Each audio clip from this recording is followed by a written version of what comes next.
Hi everyone, I'm Yanna-Torry. I'm a deliverability specialist and co-owner of two email-related businesses. I am not the person that sends out the emails. I just make sure people get them. So it's on the technical, weird part that no one ever thinks about unless there's a problem.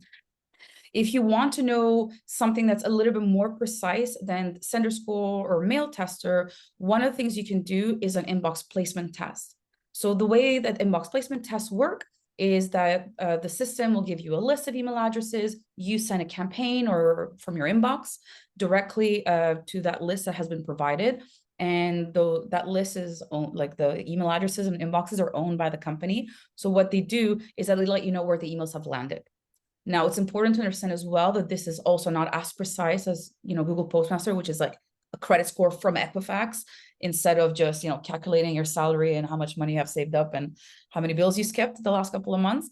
What they're going to do is, because these inboxes have no humans, no one's opening, clicking or anything, they are neutral inboxes. They're inboxes with no personality, like that example I said where I particularly like to reply back to the SoGrow emails because they respond back.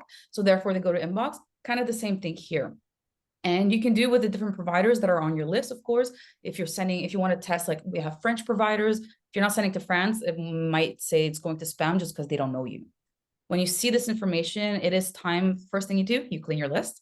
And the second thing you need to do is to double check that if somebody is using your identity to be sending out emails, and your business, the smaller your business or the less important you think your business is on the grand scheme of domains, the more chances are that somebody is using your domain to send out, because you have great reputation. You don't ruin your reputation. You don't send out enough emails for Gmail and so on to maybe even care about what you're doing so far. So it's extremely important to be doing these kind of tests over and over throughout the year, just to make sure everything is fine. And the information provided is very cool. This was a test from one of my friends. She was using MailChimp at the time. Everything was fine. The IPs on MailChimp were not on a block list. Same thing with the domain.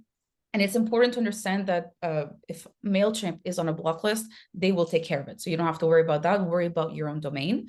And these tests also tell you right now, or at that moment of the test, if your domain was authenticated, yes or no. And at that time, she didn't have DMARC.